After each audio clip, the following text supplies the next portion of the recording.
Hello, everyone. How are you guys doing? I hope that everybody is doing fine today. You are fabulous, fabulous today. Guys, can you hear me? I know that you can hear me. How is everything with you? What is your day like today? Thank you so much for being here. I appreciate you being here for this reading session. And remember, we are continuing with those idioms, English idioms. And remember that these idioms, they help you to learn to speak English in a very fashionable way, in a way that you sound very natural, in a way that others can see that you have mastered the language. And that's what you want to practice always. All right. So it's now time for me to shout out our new followers or our new subscribers. Welcome to you guys, all our new subscribers. And our new subscribers are Tia J. Gurger 0001. And we also have Ricardo Forrest and Khadijo Omar. Thank you so much for subscribing to our channel. We are grateful for your participation here and we do appreciate you in everywhere. We hope that you're able to continue to stay here so that you can continue to learn English. And you know that English is a universal language. It is a language that so many persons want to learn so that they can communicate internationally.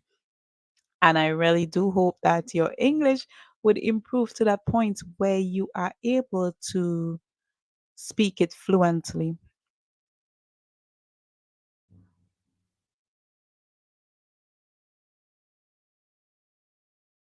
All right, so without any further ado, guys, we are going to begin our program for today. And today's program, we are going to be continuing what we started, and that's English idioms.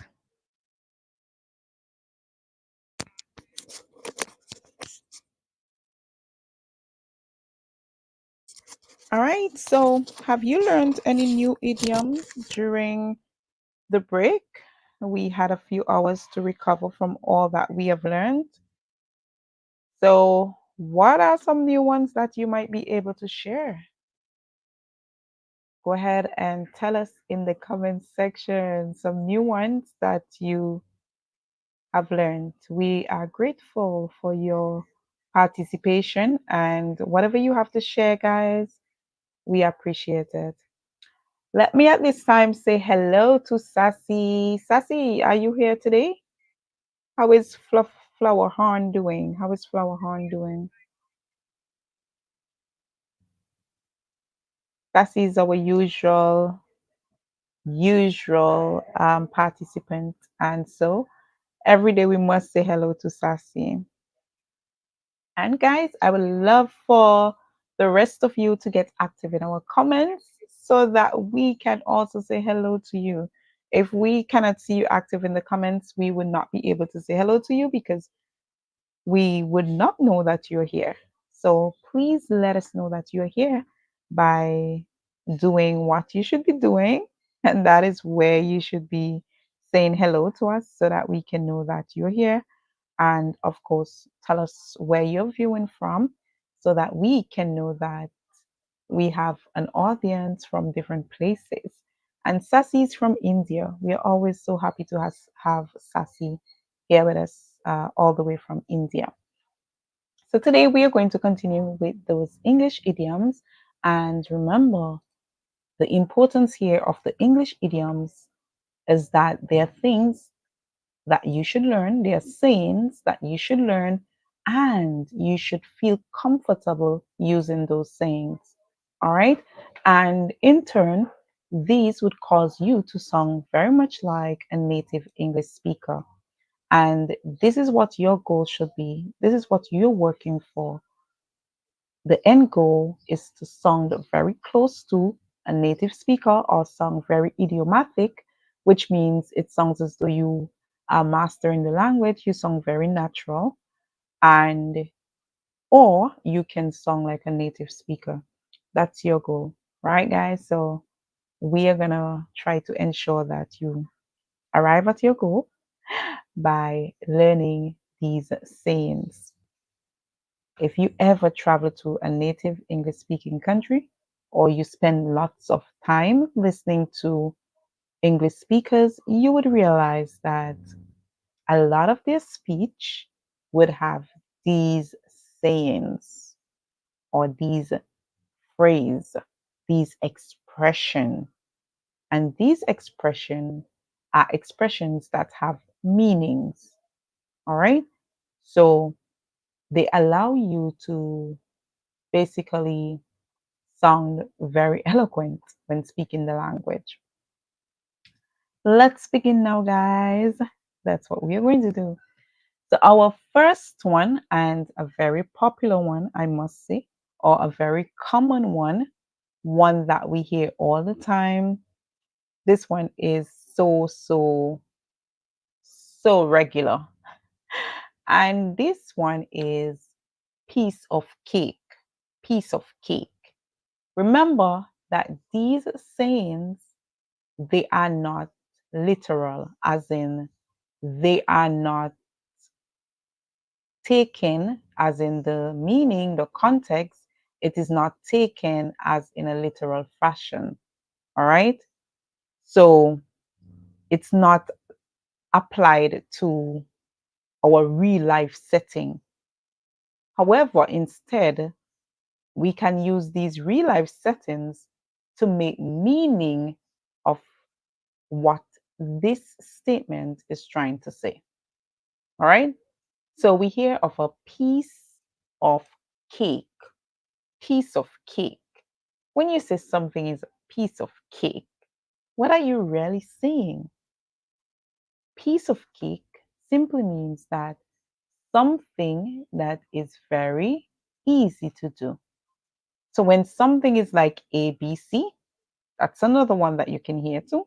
If someone says, hey, this is like ABC, all right, they are saying that it is very easy. If someone says this is for the rookies, or it's like the rookie stage, then they're saying that this thing has to be very easy to do, because the rookie would be somebody that is very much new to whatever it is, and so they would have to start at the basic stage. So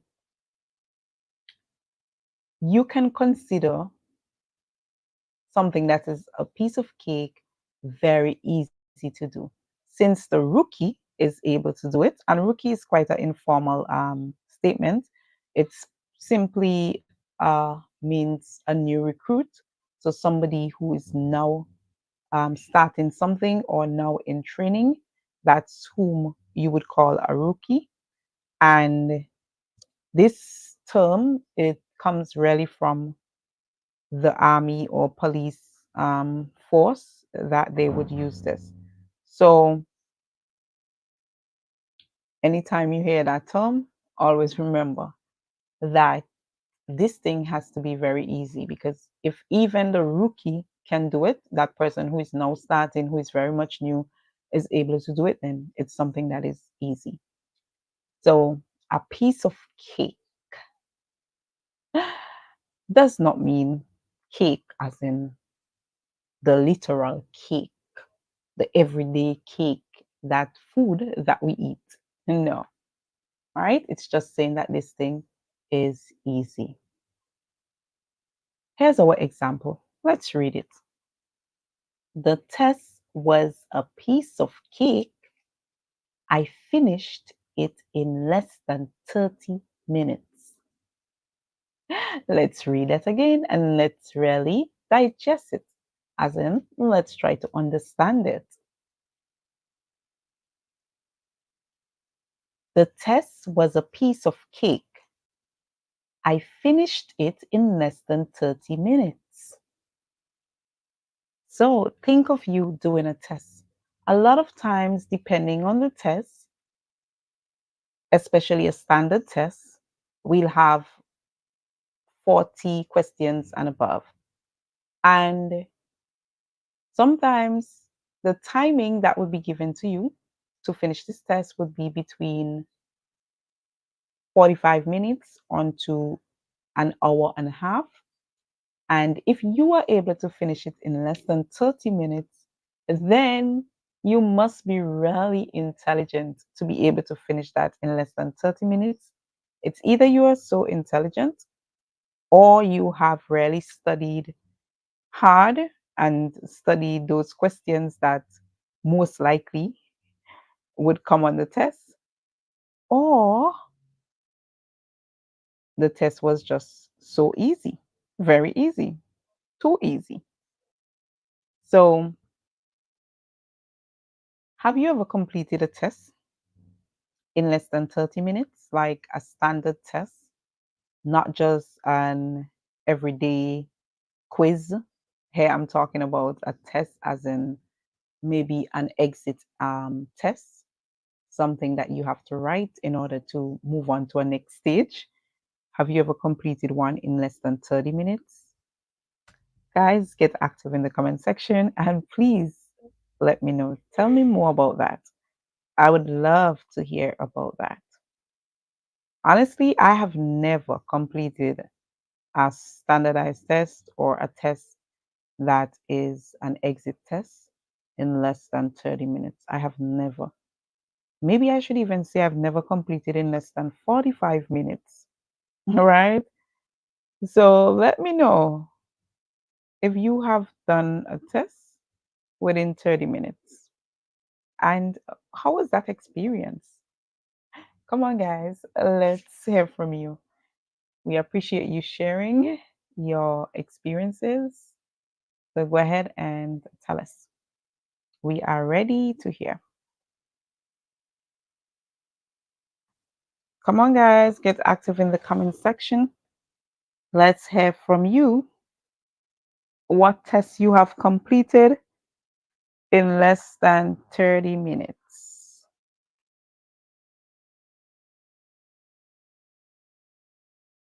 And this is possible, okay? It's not something that is impossible at all. This is something that you should be able to do if you're very intelligent or if you have studied very well and the questions they came in terms of those questions that you were looking forward to, they all come on the paper, then I can see that you had a really good time going through them. So I would not say that it's impossible. It is something that can happen. All right. So that's our first one. And this is very, very clear cut as it is a simple one. And it's very much everyday speech for English native speakers. You would find a lot of them use this is like ABC or this is like 1, 2, 3. Yes, they do use that. They would say this is like ABC, or they would say this is like 1, 2, 3, or this is for the rookie, or they would say piece of cake. Any of those expressions, they all mean the same thing. They all mean something that is very easy. Okay. All right. Let's now go ahead to our second idiom. And our second idiom is raining cats and dogs. Raining cats and dogs. When we use this expression to say that it's raining cats and dogs, are we really talking about the animal cat? And are we really talking about the animal dog? No, we are not. But because these two animals, they are popular animals, and because they are so popular or so common among households, that's why we would normally associate when it rains a lot or when it rains heavily, we would associate that with cats and dogs. And that's just because cats and dogs, they are so popular. As in, we hear about them all the time, we see them all the time. And so, because of their popularity, we would say that it's raining cats and dogs, which would mean it's raining heavily. So, you have a heavy pour of rain. That means that a lot of rain would fall. Raining cats and dogs would mean that there's a lot.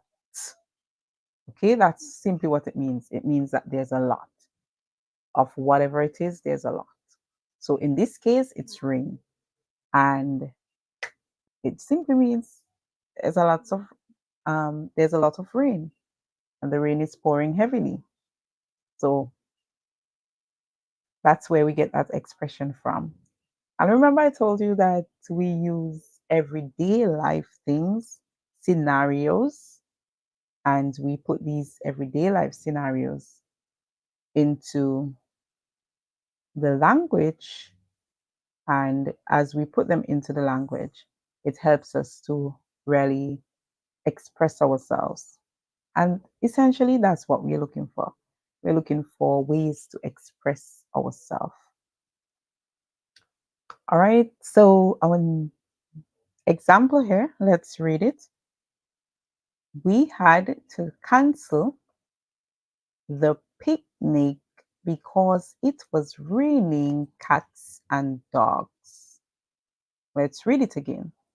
We had to cancel the picnic because it was raining cats and dogs. Is there something that you canceled before? Cancel, when you cancel something, what does that mean? When you cancel something, it simply means that you put that thing off. All right? So to cancel would mean to put something off. Or other words we can use to mean the same as cancel. We can say that we call it off. We can say that we have abandoned it. We can also say that we decide that this thing would not take place. And we can use other words like axe. We can use the word axe. We can say we axe it. And these would be very familiar language with native English speakers. So don't hesitate to use them. Use them once you have that opportunity to. Native speakers, they would understand what you mean if you say that you have asked something. They would understand that it means that you have cancelled it. All right, so let's keep going. And I want you guys to type in the comment section. Tell us of a time when you had to cancel something because it was raining cats and dogs. So what would that be that you had to cancel? So I can say, I did not go to school today because it was raining cats and dogs. I can say, when it rains cats and dogs, I do not go to the gym or I do not go for a run.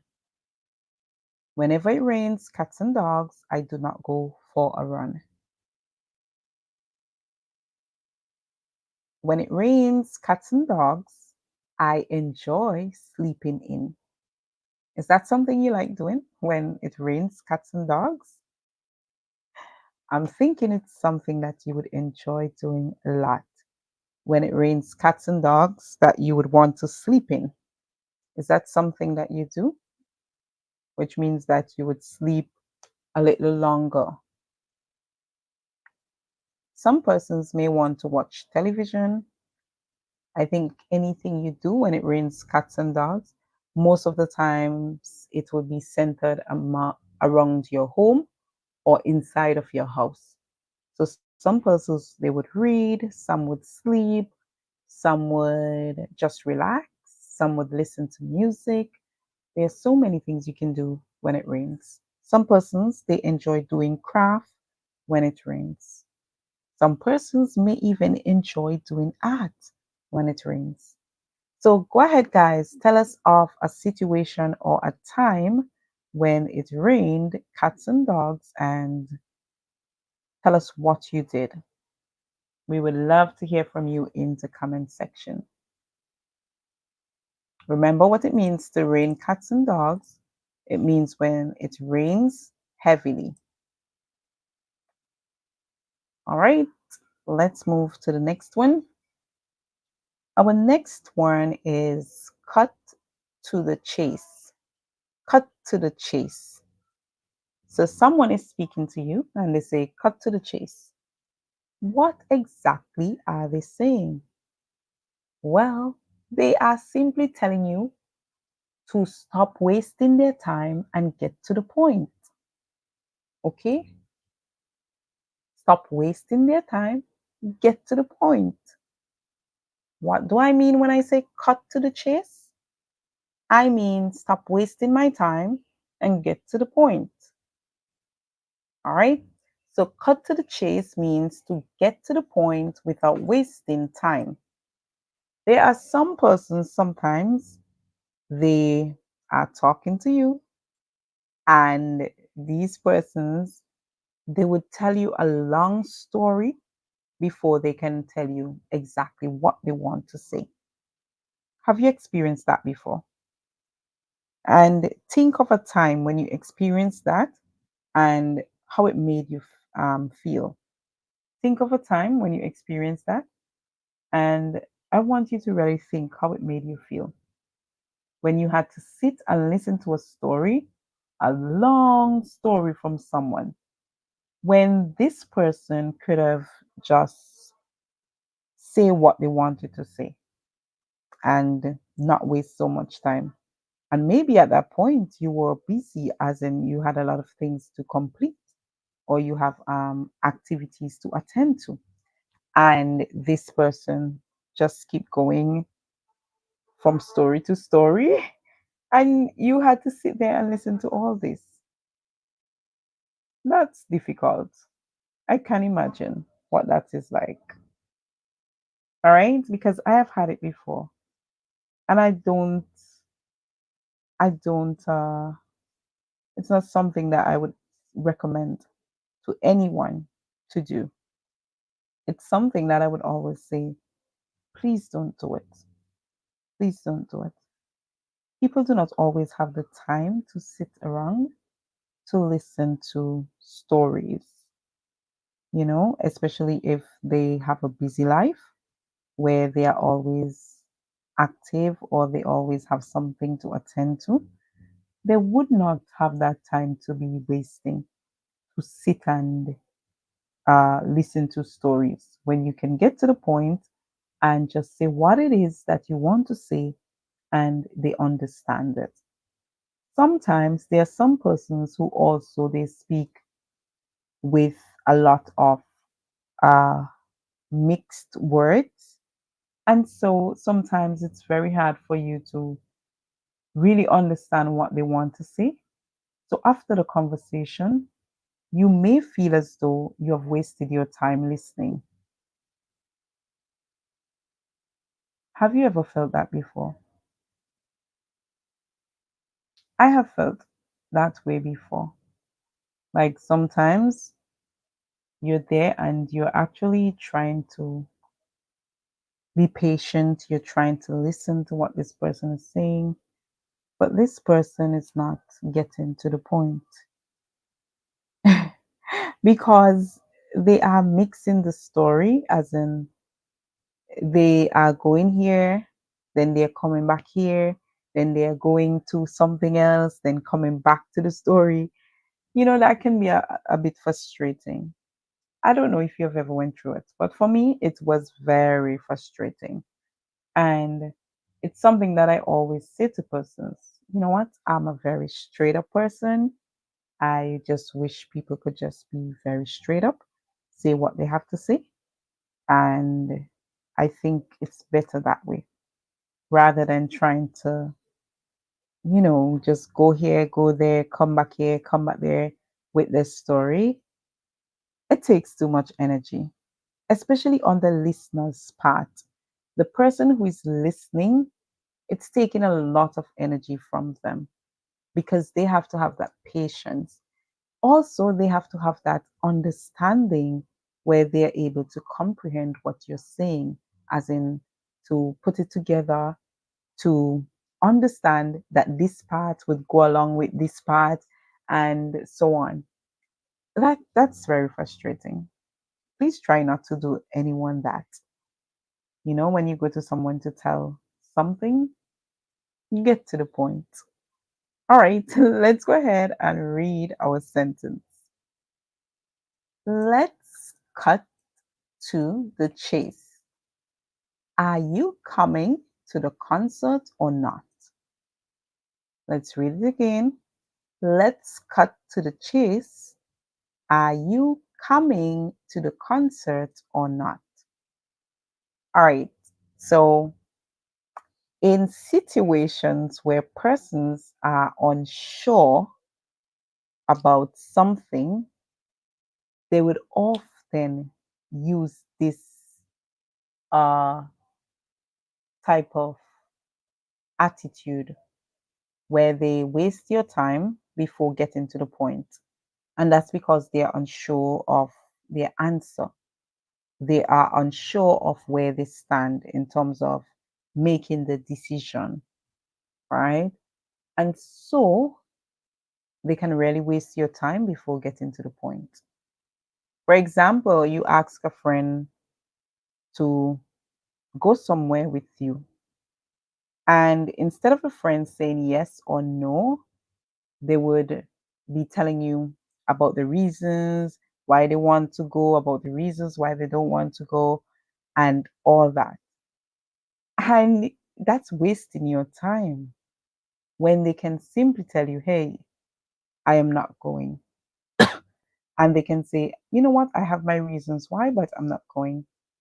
Or they can say, I'm going, right? Rather than tell you all these stories, wasting your time, and you could have already gone on already. And sometimes people do not take note of these things. They think it's okay to just waste others' time. So if that's something that you go through on a regular basis, I would say to really speak to your friends or speak to the persons around you and let them know that this is not something that you want to deal with on an everyday basis. I don't think anybody would want to have to deal with that on an everyday basis. Okay? And another thing I would say to always respect your friends or your family's decision. Even if it's something that you do not like, you can share with them your take on it, but always respect their decision. So I think in respecting their decision, it would allow them to freely get to the point rather than wasting your time. All right. So try your best to do that always. Okay, guys. So as we continue to practice these English idioms, and remember, these English idioms, they help us a lot with our expressions, with our vocabulary, with our English vocabulary, our English conversations, and also with listening to persons who speak English and just improving our English overall and getting to the point where we sound very much like native English speakers. All right, so our next one is beat around the bush. Let's read it again carefully. Beat around the bush. Is it that we literally stay there and we just walk around the bushes and we just beat, we just as in hit the bushes. This is that we do when we speak about beating around the bush. Is it that? No, no, it's not. All right. So this phrase, we are not looking at it in this original meaning to stand there and beat bushes going around in a circle, but instead it means to avoid talking about the main topic. So when you beat around the bush, then it means that you are avoiding talking about the main topic. So it means that there is something that is there that should be talked about, but you are not talking about this thing. Instead, you are finding other things to talk about. And when you find other things to talk about, this would be an expression that you would use, beat around the bush. So let's give it some context. For example, you have some friends, and your friends, they know maybe that you are traveling, and instead of calling them and talking about your traveling plans or calling them to talk about travel, you would call them to talk about something that really and truly has nothing to do with travel. So you may call them to talk about something like makeup, or you maybe might call them to talk about something like um, driving, or maybe some sort of work business you maybe call them to talk about, rather than talking about traveling. And this is something that can get people very uneasy, especially sometimes in the workplace. Let's say there's an incident, so something happens. Let's say that there is a file that was supposed to be processed, or there was some work that was supposed to be done. And this work was neglected, which means it was forgotten and the work was not completed. And your boss comes in, and your boss is there, asking questions. And rather than talking about the work that was not completed, you start talking about something else, another piece of work. So you are actually diverting from the topic. Or you find yourself complimenting your boss to say, hey, you look lovely today. Or I like your top. Or, I like your smile. So instead of you really talking about the topic that the boss is on, you changed it just because you want to not talk about this main topic, about the files that were not completed or about the job that was not completed. You do not want to talk about that. So you shun every appearance of that topic when you are having your conversation with your boss. Have you done that before? Or maybe with your friends. That's something that you even practice with your friends. So, for example, something may be on the table with your friends, something may have gone wrong, or some sort of event is coming up and your friends are talking about the event.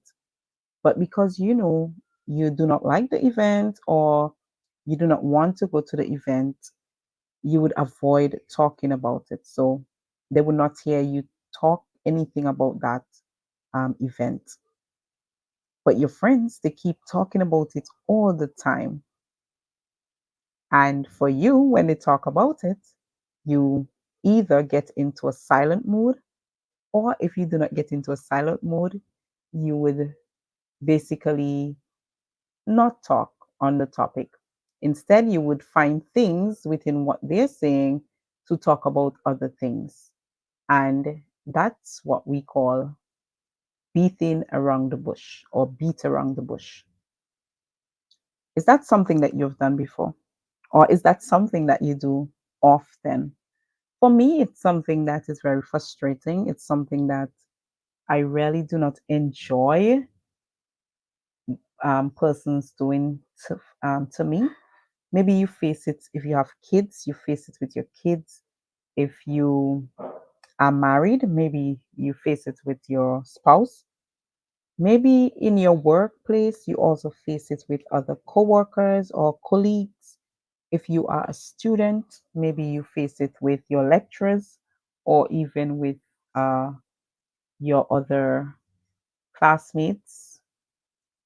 And so it can be very stressful. For me, it can be very stressful. And I think, it adds a lot of frustration. I don't think anyone should have to deal with somebody who keeps beating around the bush. All right. Unless it's in a case where they want to prank you, this whole thing of pulling pranks on others, and you are a person that is comfortable with a prank, then in that case, it would be okay to beat around the bush. Or in the case where you know that your consequences, they are going to be very stiff consequences, or these consequences, they are harsh, that way you might want to beat around the bush too. For example, if your boss says to you that because you have not completed the work, you know that the penalty or the consequence would be that you would lose some of your earnings or you might get fired. Maybe that way you would beat around the bush. And maybe that way I'll excuse you for beating around the bush because I'll understand that it's because you feel threatened by the situation that you are acting in such manner. And maybe when you come to a point where you feel comfortable to be open about it, maybe at that point that you would really speak about it or speak on it. And so with that, I'll be very, I should say, open or very lenient. I'll be lenient in that situation, but not when it's something that you constantly do. There's some people, they constantly do things like these, okay? And they do it as a way of deflecting, right? I don't know if you are familiar with that term of something being deflecting. So basically, they do it in a way to change the topic, or they do it in a way to change the direction of where the conversation is going. And that is something that a lot of persons do these days, right? When they don't want to talk about something or they don't want to address something, they would deflect it, which means they more or less try to change the direction of the conversation. And in doing so, they try their best to make sure that they say something else apart from what you are talking about. So the topic no longer remains the same. Have you had those situations before? Please, guys, comment in the comment section. Let me know if you have ever faced any situation like that before. I think people face that all the time. I think a lot of these situations are everyday situations where people would deflect, where people would basically change the direction of the conversation. Well, at least a lot of persons, they try to change the direction of the conversation, and it's popular. Whether we like it or not, it's something that is growing constantly in our society. All right. So let's read our sentence that has to deal with this meaning for beat around the bush. Stop beating around the bush and tell me what you really think about my makeup. Let's read it one more time. Stop beating around the bush and tell me what you really think about my makeup. All right. So you know that if you are a lady, that your friends would not want to say things about your makeup to make you feel uncomfortable, right? Uh, I'm thinking that we know that they would not want to do that.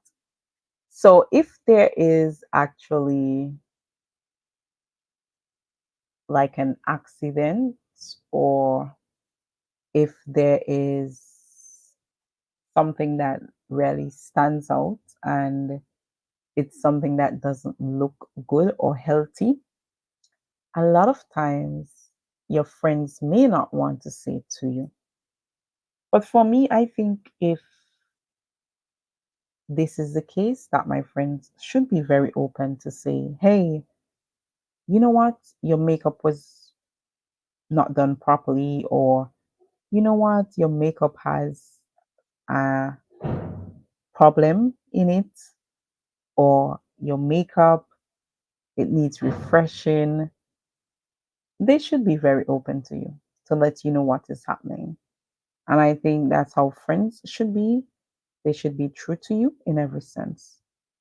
So even if it's makeup, and you know how ladies can be very cautious when it comes to their makeup, and you know they get into their feelings easily when it comes to their makeup, when they're told things surrounding their makeup, you should still be very much open to let that person know that, hey, this is not done properly, or hey, you had an accident with your makeup, or hey, maybe you should refresh your makeup, or maybe you should remove that makeup.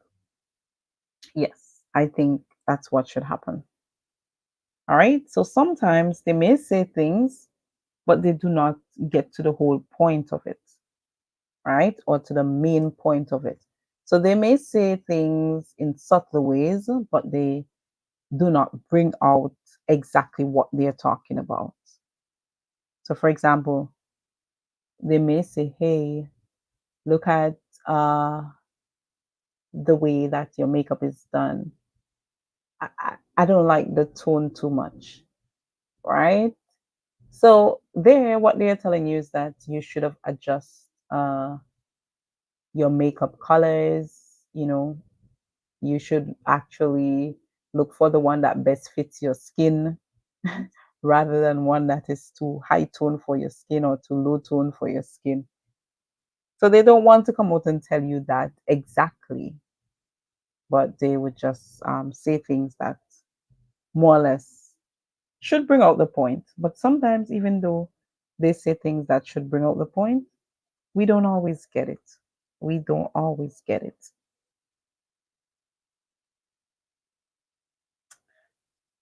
All right.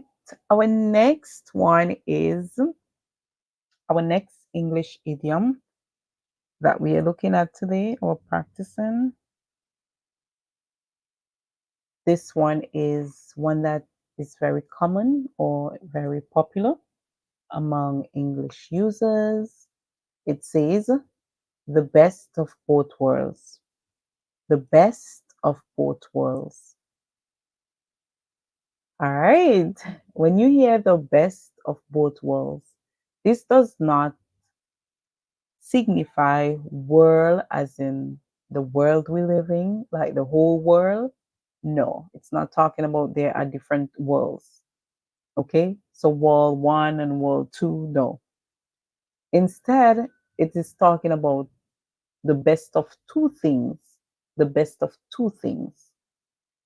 So our meaning here, the best of both worlds, means a situation where one can enjoy two different advantages at the same time.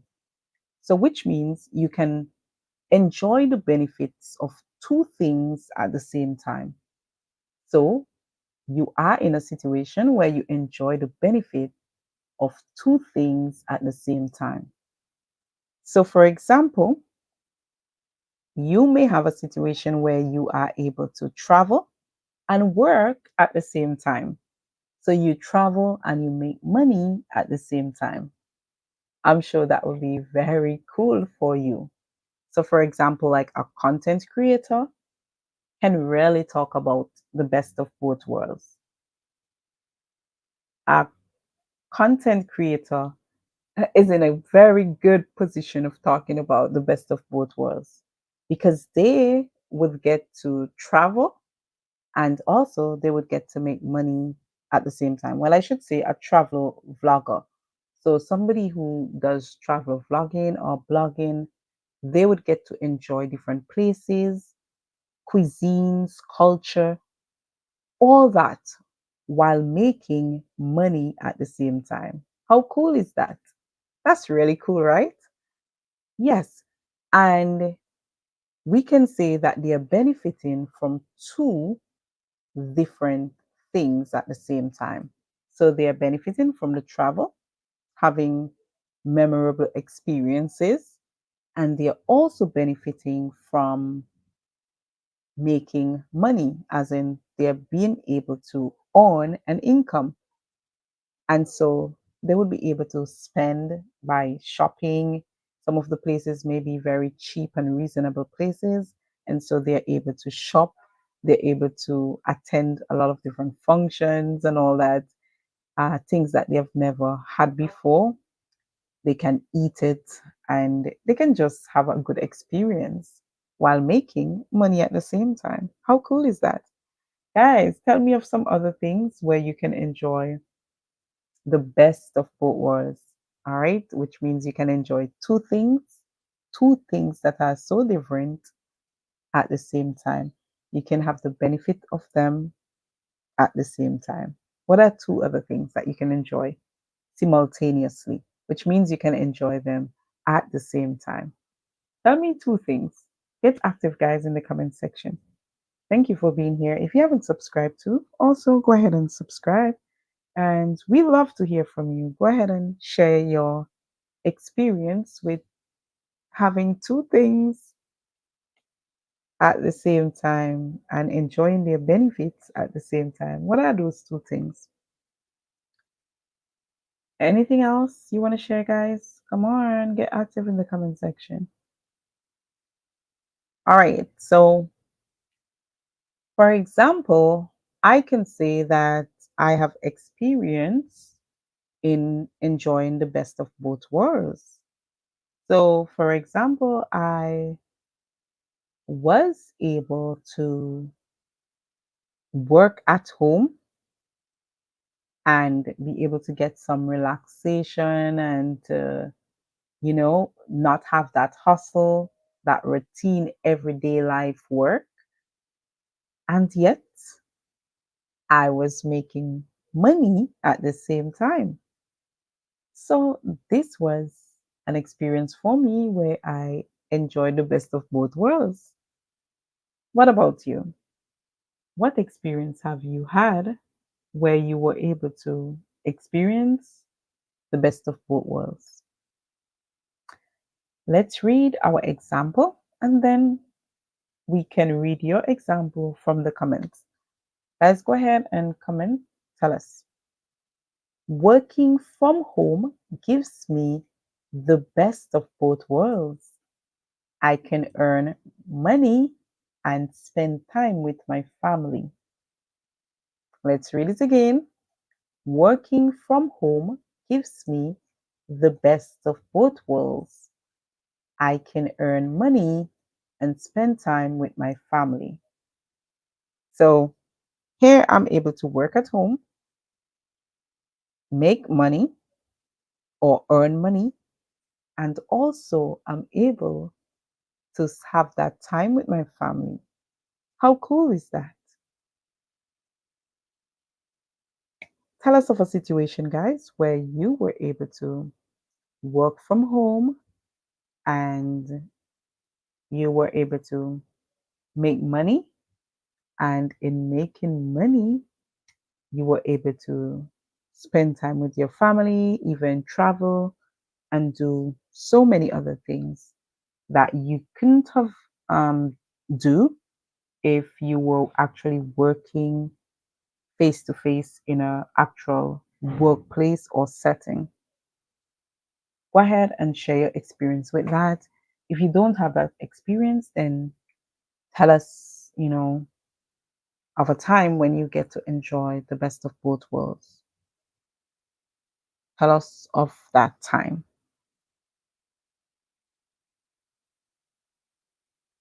So, guys, we look forward to your comments.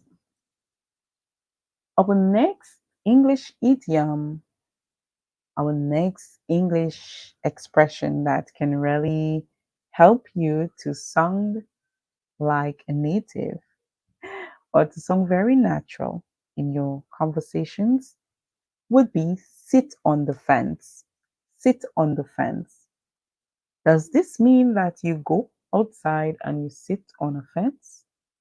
No, it does not. What does it really mean?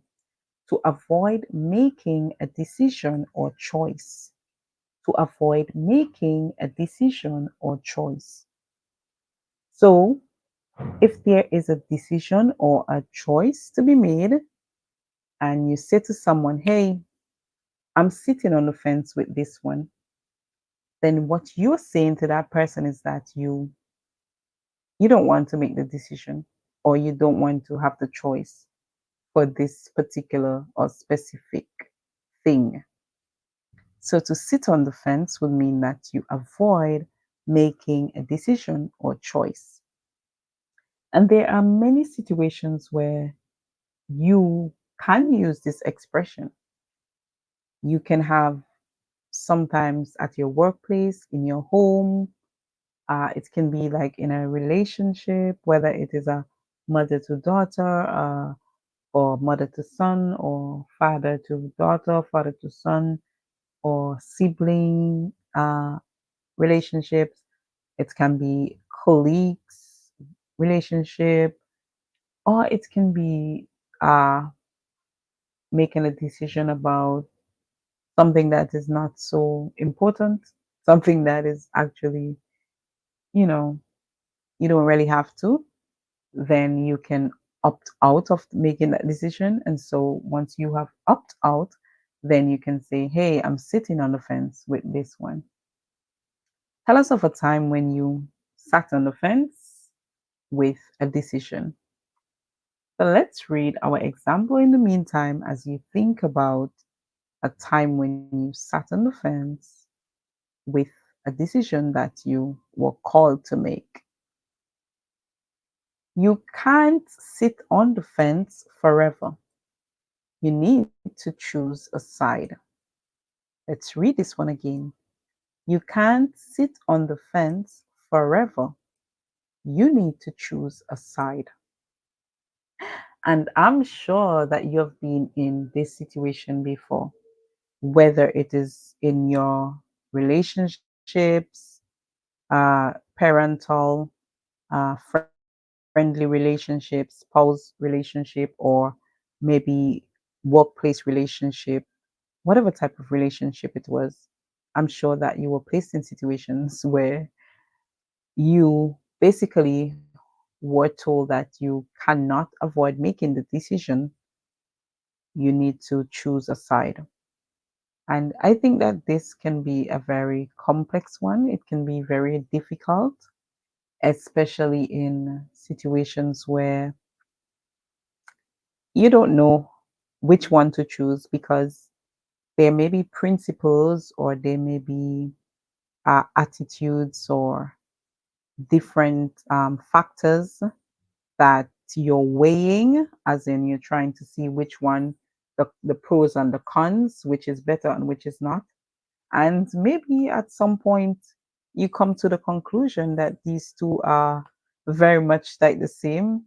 So you just don't want to be the one that make the choice between them because for you, they're very much the same and you don't want to be the one that break the barrier or make the choice. Hey, Sassy. How are you doing today, Sassy? I was saying hello to you earlier, Sassy. Good to have you. How are you doing, Sassy? What are you up to today? Tell us, Sassy, what are you up to today? So, Sassy, is there a time that you have sat on the fence or you had to sit on the fence? Tell us of a situation where you had to sit on the fence, a situation that you just avoid making a decision. And that's because maybe when you really weigh the pro and the cons, when you really look at the situation as in the good and the bad, the pros and the cons, you realize that the situation is going to be the same or either choice is still going to be the same. And you just choose to just sit on the fence. For example, this is another one that happens a lot with politics or with political parties where whenever there's an election, there are some persons who would rather sit on the fence. They would not choose the ruling party, nor would they choose the opposition party. So they would opt out of voting, which means that they do not take part in the voting process. They would rather not vote because they would say to themselves, this person is not going to make things better. And this one that is presently here is not making things better. But we already have this one, but I just don't know if I should vote this one or if I should vote that one. And so I'm just going to stay out of it. Let it just go like that. Those who vote, you applaud them, and then you'll say, whoever wins, wins. Have you been in that situation before? Let us know. It's always good to know. But election can really be one situation that can really be where you would want to sit on the fence, where you don't care to vote and you just opt out of voting. So you let others make the decision instead of you. But you may have that with family relations too, or with current situations that you're in. For example, your company may have a meeting about something and they may give you a choice and you just avoid making that decision or just avoid taking the choice. So you basically just sit out of it. If you've been in something like that before, then it will be good for you to share your experience. All right. We love to hear about your experiences because experiences, they count a lot. They are very important for others' learning, for others' development. And when you share things, they can really help others to get clearer pictures of what situations can be like. And so it can help others to grow. Our next one is go the extra mile. Go the extra mile. What does it mean when somebody goes the extra mile? So to go the extra mile simply means to make an extra effort beyond what is required. And this one is one that we practice a lot. A lot of people practice it, I should say. Not everyone, but many people practice it. So let's say that your employer says to you that you are to complete 10 tasks today. You would try your best to complete maybe 15, maybe 11, maybe 13, maybe 20. When you try your best to complete all those tasks, then you are making an extra effort. You're going way beyond what is required. You're going way beyond what you were told, right? So In our workplace, we can find ourselves doing this. I don't know if you've done it before, but I know you can do it, right? You're going way beyond what is needed or what is wanted.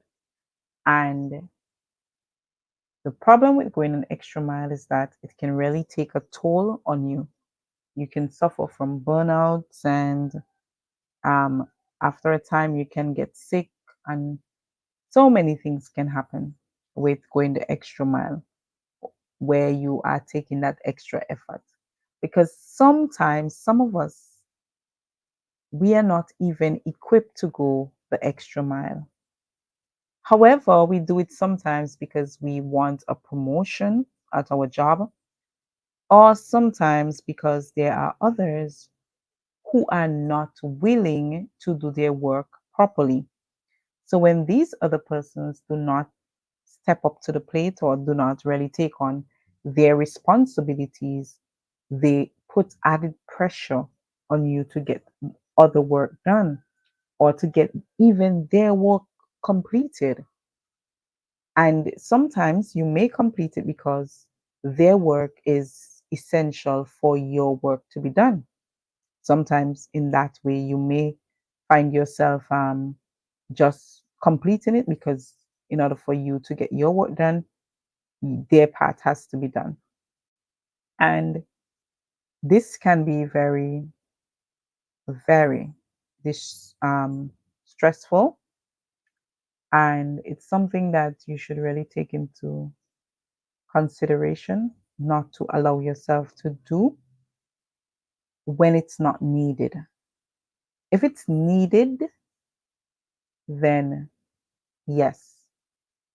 But when it's not needed, do not allow yourself to try to go way beyond what is required.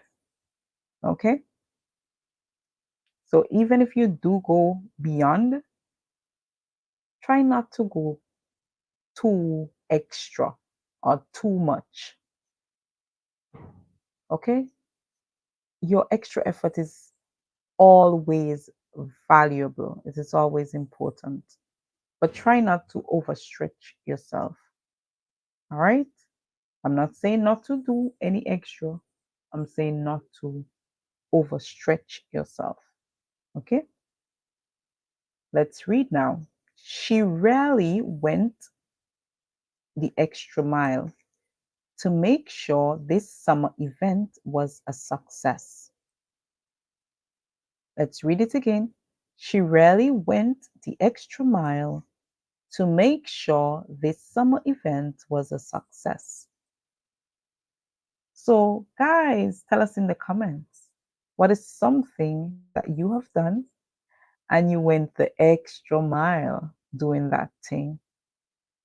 For example, your child may be having an 18th birthday party and you see 18 as a significant age, a very important milestone. And so you would go out of your way to make sure that your child really enjoys his or her birthday, the 18th birthday. So you would go beyond, you would do things that you never did before for any other person just to ensure that your child is able to have what we would call a bashment or what we would call a very good time. So tell us now of something that you went the extra mile doing. Let's say a friend is getting married. You might want to go the extra mile to look for a present that is really valuable, a present that surpass the expectation, right? Because this is your close friend. So that may take you a lot of days looking for that present, or if you're making it, it may take you a lot of time making it.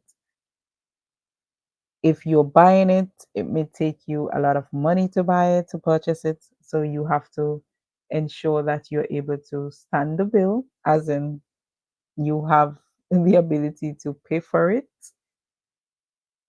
And this would be you going the extra mile. And in some cases, you may not even have the strength to do it. You may not even have the money to do it, but then you go out of your way. You may go digging into your savings just to make sure that you get this present. Some persons may even borrow money to do things like this because they want to do their best for this person. And so they would go the extra mile. If there's a situation that you went the extra mile for, guys, tell me in the comment section. I would love to hear all about that situation where you went the extra mile. All right, guys, now it's time for us to free talk. And in free talking, we are going back to all those that we have done, all the English idioms that we have covered today. So the first one is a piece of cake. And we say when something is a piece of cake, that thing is very easy. Another expression that you can use to call something a piece of cake is the expression like you can say it's like ABC, or you can say it's for the rookie. And all these would mean the same as something being very easy. The idiom number 2 that we have done, raining cats and dogs. And here we said that when it rains cats and dogs, it simply means that it's raining heavily. All right? Or the rain is pouring heavy. And so we call it raining cats and dogs. Yesterday, it rained cats and dogs where I am. It rained cats and dogs. Our next idiom is cut the chase. Cut the chase. To cut the chase, it means to stop wasting time and get to the point. So basically, to get to the point without wasting time. Get straight to the point. Do not add things that are meaningless to what you're saying or what you're doing. Just get straight to the point. Our next idiom, beat around the bush. Beat around the bush. To beat around the bush simply means that you avoid talking about the main topic. To beat around the bush simply means to avoid talking about the main topic. So that topic that is important, that topic that you should be discussing, that's the one that you are not talking about or you are not discussing. Instead, you are deflecting. That's where you may change the conversation. That's where you change the topic of the conversation. Or instead, you may talk about other things that surround the topic and do not talk about that main topic. Our next idiom, the best of both worlds. The best of both worlds is where you have a situation where you are able to enjoy two different things at the same time, or to, really capitalize on the benefits of two different things at the same time.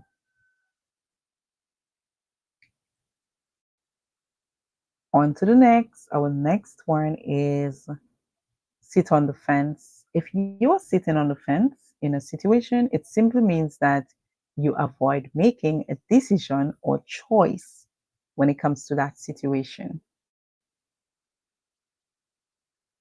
And our final idiom that we have covered for today is go the extra mile. Go the extra mile. To go the extra mile would mean that you make an extra effort. You go beyond what is required.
Are you able to hear me, guys? Please let me know if you can hear me.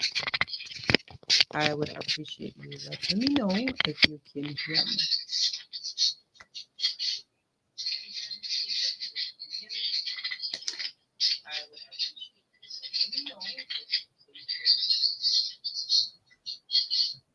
All right.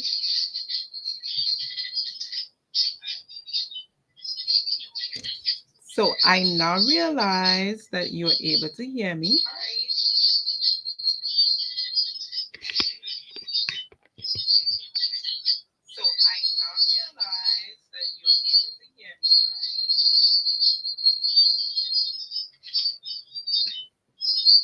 Guys,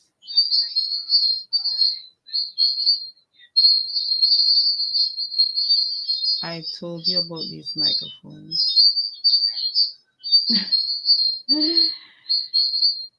Hey.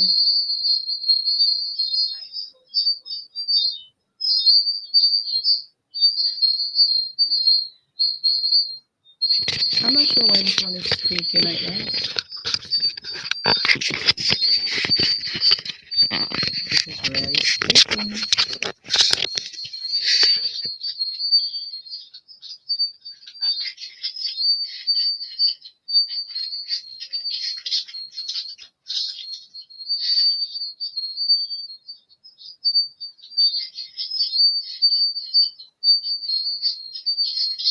It's making a very not so cute background noise.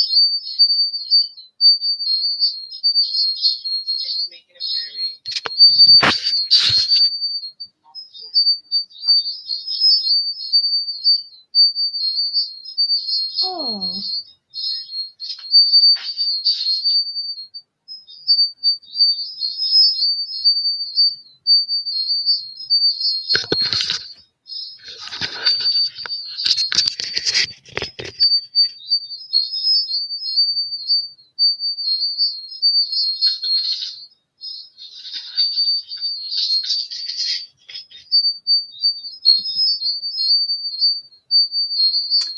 All right, guys, we're going to end the live here because we are getting a bad feedback from our microphone.